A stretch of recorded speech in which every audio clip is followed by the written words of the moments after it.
एबे 20टी सहर हेब स्मार्ट एथिपाई बजेट रे 100 कोटीर व्यवस्था 15 पौरपालिका और 5 एनएसी को मिलिब नुआ रूप।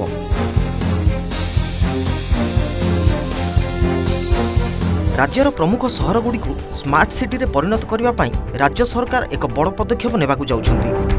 केंद्र सरकार स्मार्ट सिटी मिशन अवधि शेष होगा पर एबे राज्य निजस्व संबल रे मुख्यमंत्री प्राइज सिटी योजना बा मुख्यमंत्री स्मार्ट सिटी योजना आरंभ करने को जाउछंती।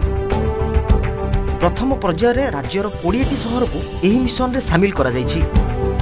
राज्य सरकार 2022 और 23 आर्थिक वर्ष बजेट रे एही योजना पाई प्राथमिक भाव 100 कोटी टंकार व्यवस्था कर सारिछंती।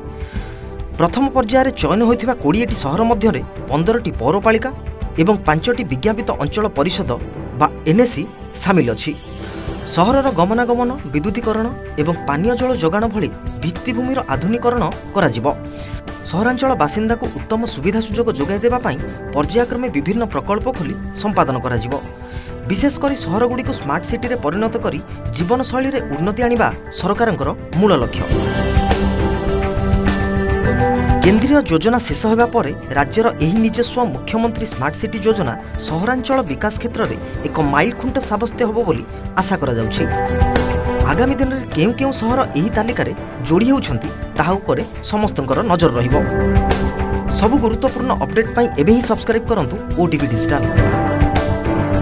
Bureau report OTV digital.